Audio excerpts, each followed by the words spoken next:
And finally tonight, an interview with Republican presidential candidate Jon Huntsman, the second in our series of conversations with the contenders seeking to take on President Obama in next year's election. Huntsman is 51, from a prominent Utah family. He worked in the family chemical business and for 3 Republican presidents before serving as governor of Utah from 2005 to 2009. He was appointed ambassador to China by President Obama and held that post until last April. He announced his candidacy 2 months later. I met with Huntsman earlier today in Washington. Governor Huntsman, welcome. Pleasure to be with you. A line that you've been repeating recently is that the U.S. is a center-right nation. Now, does that define you as a candidate, and what does that mean? Well, I think it, in a sense, does. We have always found solutions to our problems right about at that end of the political scale. We're pragmatic, problem-solving people. I like to think that we're bringing to the forefront an approach that is that of a conservative problem solver, someone who, as governor, created the most competitive environment for business and job creation. We went about health care reform very practically and pragmatically, without a mandate, with a free market approach to closing the gap on the uninsured.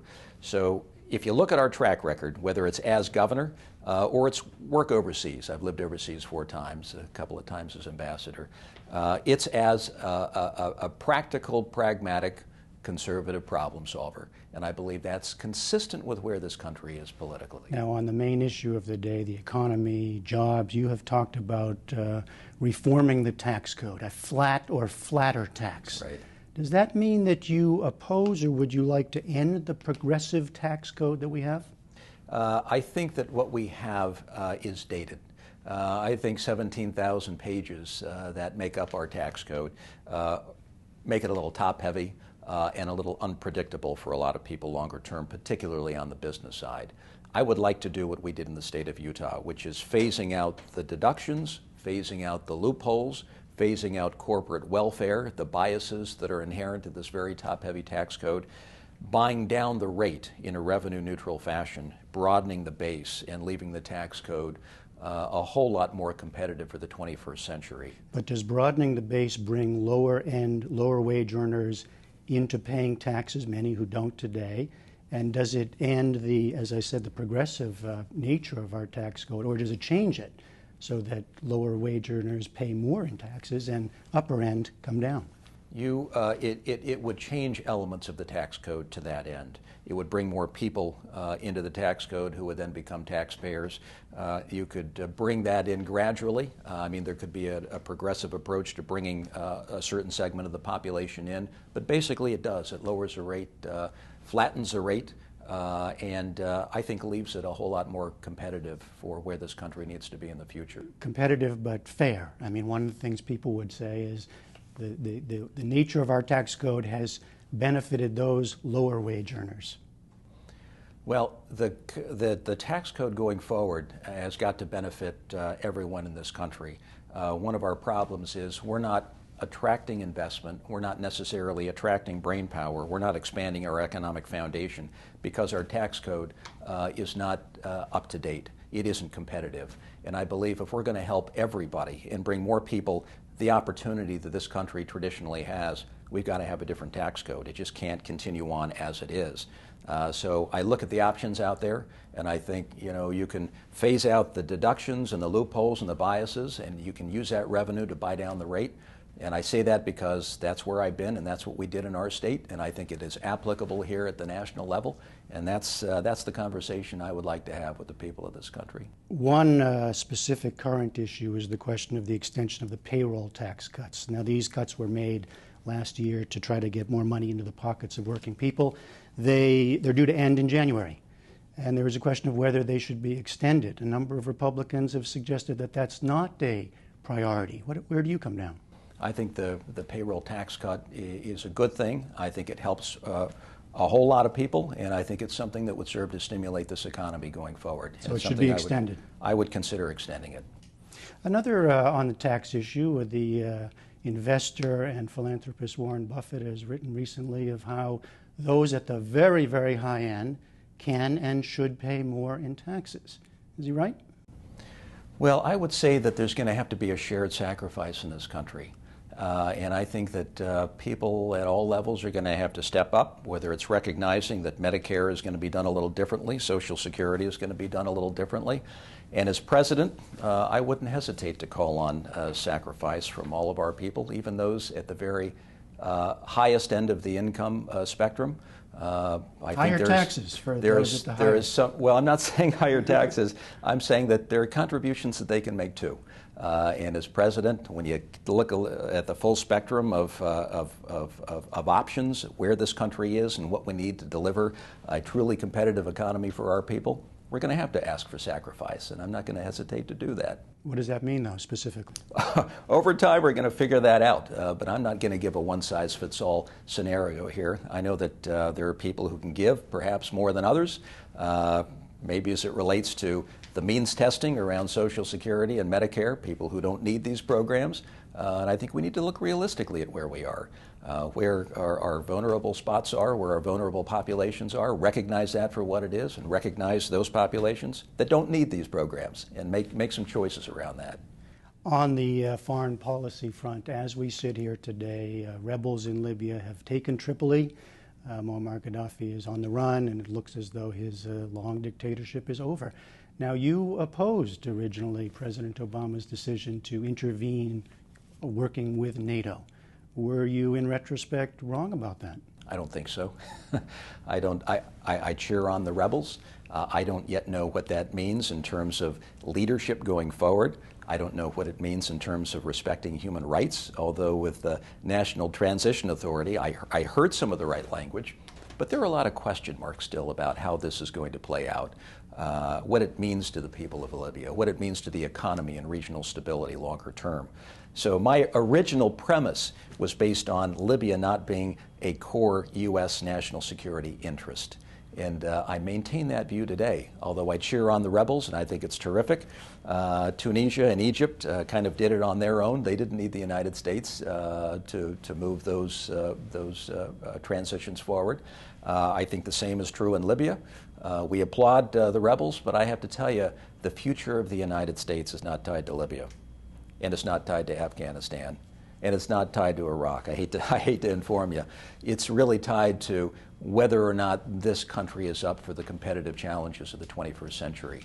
And that's an economic battle that's going to play out across the Pacific Ocean more than anything else. But as we watch all of these things unfold, the so-called Arab Spring, now Libya, a lot of hard decisions about when and whether to intervene. Do you have you developed an idea of when and when not to intervene? Well, you have to look at it on a case-by-case basis. In the case of Libya, I have a hard time making the claim that it is in our core national security interest. In the case of Syria, I think that is more in our interest, simply because of the proximity of Israel and because of the proxy battle that is now playing out among some of the regional players, including Iran, and what it could mean longer term. So there's a different dynamic playing out in Syria than there is Libya, and I think we have to look at each of those situations and make hard decisions based upon the unique and individual circumstances. Now let me ask you about the tough fight that you're in right now. You sent out that recent tweet about supporting evolution and the science of global warming. You wrote, "Call me crazy." And then you also said recently that, quote, "The minute the Republican Party becomes the anti-science party, we have a huge problem." The question is, do you believe that the Republican Party is moving in the wrong direction for the American people as a whole? I believe that the Republican Party is still a centered party, although I do believe that there are many who have left the Republican Party who are now independents. If you look at that big tent that I remember seeing when I worked for President Reagan many years ago, it was in fact a big tent party, and I think we have to return to that big tent approach. That's the only way that you can win elections. You can't win elections with 5% here or 15% there. You've got to establish a big tent approach. That's the realist speaking in me. And I would tell you that I believe that on some issues we've gone too far to the right. And I believe that we've got to be more common sense oriented. We've got to be focused on solutions. We've got to be a party of solutions and big ideas. That's how we're going to attract people, and that's ultimately how we're going to win elections. So does the realist in you tell you that These jibes were aimed at Governor Perry in particular, or Michelle Bachmann. You've suggested that they may be unelectable. Is that what the realist in you tells you? I was answering questions about a response on Ben Bernanke being treasonous, which I think was inappropriate, and I think it was not based on the reality of the situation. Nor do I think it is reflective of the kind of person that people would look to seriously as a presidential candidate. And when people talk about $2 gas prices, that just simply is not reflecting the reality of the marketplace. So when asked about these questions, I'm just going to give an answer that I think reflects reality. That's the world I live in. I try to see these things based upon the real world and where we are and what it means in terms of the real world application of certain decisions. That's why I stood alone on that stage on the debt ceiling debate when every single one of my competitors was basically saying, let the nation default. I stood and said 25% of the world's GDP can't default. It would so disrupt the marketplace. We still set the rhythm for the international financial marketplace. You can't default for the first time ever in the history of our country. You've got to find a solution that allows us to keep going, allows the marketplace to remain predictable and safe, and not destroy people's 401ks and their retirement programs through the idea that we can just kind of let the country go off a cliff and default. Well, that set you apart, and yet you still seem to be having a hard time breaking through. Polls show you still way down there. So is there a point at which you decide, hey, this is a quixotic mission, maybe look to the next 2016 and say, okay, not this time? Well, I've been called crazy, never quixotic. We'll take it for what it is, realizing that we're coming out of August. People aren't paying attention to the race. A lot of the insiders are, but Labor Day is kind of when people begin to focus on the race. I like our position as we move into September, October, November, because in the end, the Republican Party, I believe, is going to want to nominate someone who can go the distance, someone who can be electable, someone who brings real-world solutions to the problems that we have, someone, I believe, who can bring the numbers together that actually spells victory. You're going to have to be able to cross traditional boundaries. You're going to have to win over some independents in order to get the numbers, in order to make the math work. And as people increasingly look at the field of players, I think they're going to come to the conclusion that we may be one of, if not the only one, who basically can put the numbers together to actually win in 2012. All right, a last sort of who is Jon Huntsman question. I note that you ride and race motorcycles. I see that you like bungee jumping. I've read that you wanted to be a rock and roll star at one point in your life. You sit here, you come off as a sort of polished, calm fellow, rather reserved. Is there a wild and crazy Jon Huntsman in there somewhere? Now you're calling me quixotic again, I take it. But I think that I'm a person full of life. And the bungee jumping part isn't real. I simply likened announcing for the presidency to what must feel like bungee jumping. Okay, in terms you're of bungee the jumping, sheer huh? exhilaration. But the rest of it is absolutely correct.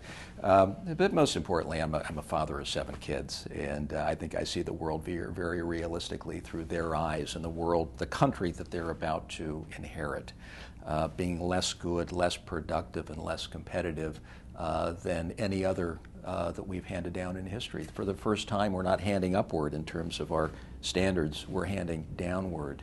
And I think that is bad news for the next generation. And that means we all ought to do everything we can to ensure that we hand down a better nation in terms of the debt situation, our position in the world, our level of confidence, our being able to come together as people. It is totally unnatural in this country to be as divided as we are. We're a blue sky optimistic bunch of people. We like to pull together during times of need, and we're divided today. That hurts, that pains a lot of people, and we've got to figure out how we can unite as a nation. All right, Republican presidential candidate Jon Huntsman, thanks very much. Thank you.